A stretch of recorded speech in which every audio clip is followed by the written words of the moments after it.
By the mid-1800s, the United States isn't holding together anymore. It's pulling apart.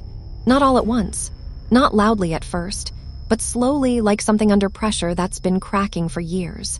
And now, those cracks are impossible to ignore. When compromise stops working. For decades, the country had been running on compromise. Every time tension rose, leaders tried to balance things out. One free state, one slave state, one agreement to calm both sides. But compromise isn't a solution. It's a delay. And eventually, delays run out, because the core issue, slavery, was never resolved, only managed.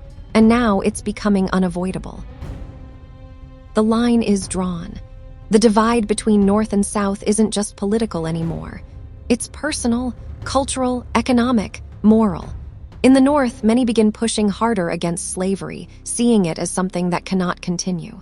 In the South, slavery isn't just defended, it's seen as essential. To economy, to identity, to survival. And when people believe their survival is at stake, they don't compromise easily. A moment that changes everything. When a new president is elected, one who opposes the spread of slavery, the balance finally tips. Southern states begin to leave the Union, not quietly, not temporarily, but completely. They form their own government, their own identity, their own future. And just like that, the United States becomes something it was never meant to be, divided against itself. War begins.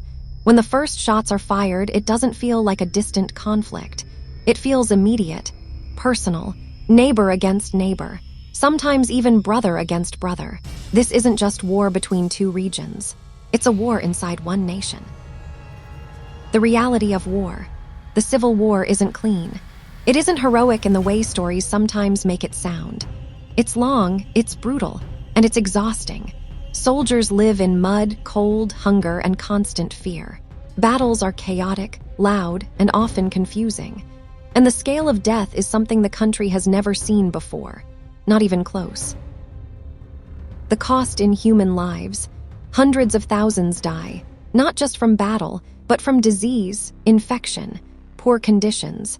And for every soldier lost, there are families left behind, waiting for letters that never come, holding on to hope that slowly fades into silence.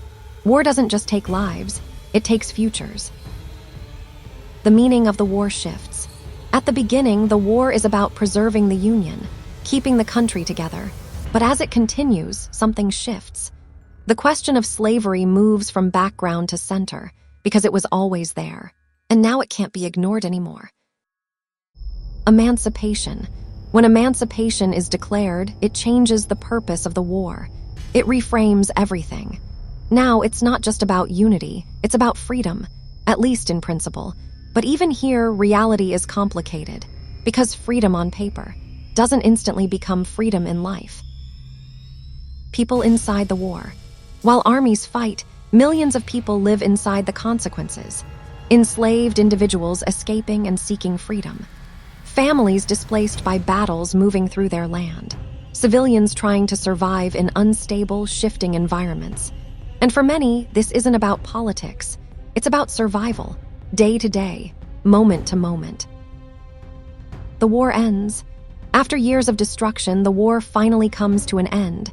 The Union is preserved. Slavery is officially abolished. And on the surface, it looks like a turning point, like something has been fixed. But ending is not the same as healing, because even though the war is over, the damage isn't. The country is physically destroyed in many places, economically unstable, emotionally fractured, and socially still deeply divided. Freedom has been declared, but equality, that's a different story. Reconstruction, a fragile attempt. After the war, there's an effort to rebuild, to redefine what the country is, to integrate millions of newly freed people into society.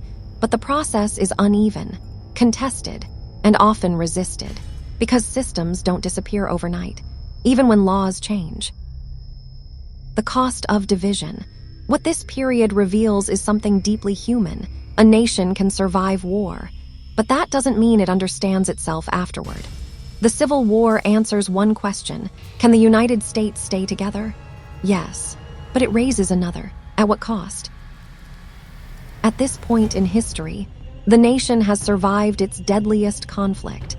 Slavery has been abolished, but division hasn't disappeared. It has only changed form. And what comes next is a different kind of struggle, not over whether the country exists, but over what it means.